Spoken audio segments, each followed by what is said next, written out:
you, gentlemen, very much. Tom Cochran, how are you, sir? Please introduce me to your friends. Over here we have Ken Greer. Hi, Ken.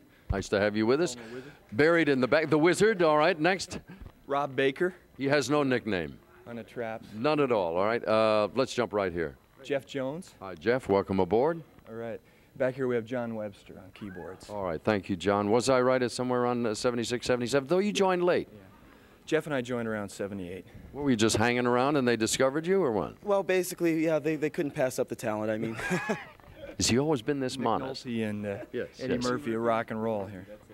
I want to ask you a question now. Tell me about the bus getting stuck. I mean, does this happen to you guys often? well, it took us 16 hours, I guess, to get to LAX from LA.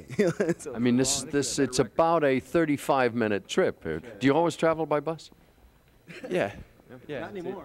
Not anymore. Not after the bus left you in the lurch. No, for years though, we used to travel. You know Bo Diddley. Oh yeah.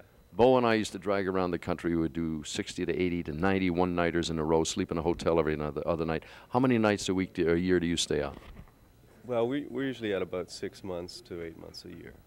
You ever see home? Do you have a home? Yeah, I think it's somewhere between Winnipeg and Montreal.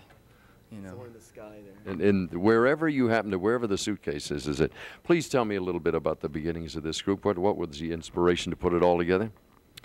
I'd say, the band was together before I joined, but the ironic thing was I was living in Los Angeles and wearing out my knuckles, knocking on doors, came back to Toronto and saw the band downstairs at the El Macombo, and we joined forces at that time and then came back here and signed a record deal. So it's like we had to go home to get it. You're an American, Jeff.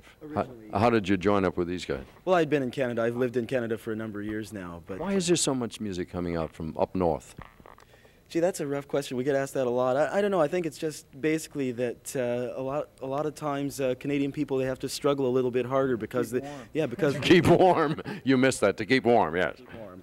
No, because the distance between places, a lot of performers, they have to work hard in order to stay afloat, and I think it comes through. It's that burning desire to get there, maybe. What's the next year going to hold for Red Ryder? Things have been going very well. Well, I just think that we want to make more good records, you know. We want to keep touring and playing one-on-one with the public. We call it one-on-one, you know. What's the best way to do it? The more they see you, the better.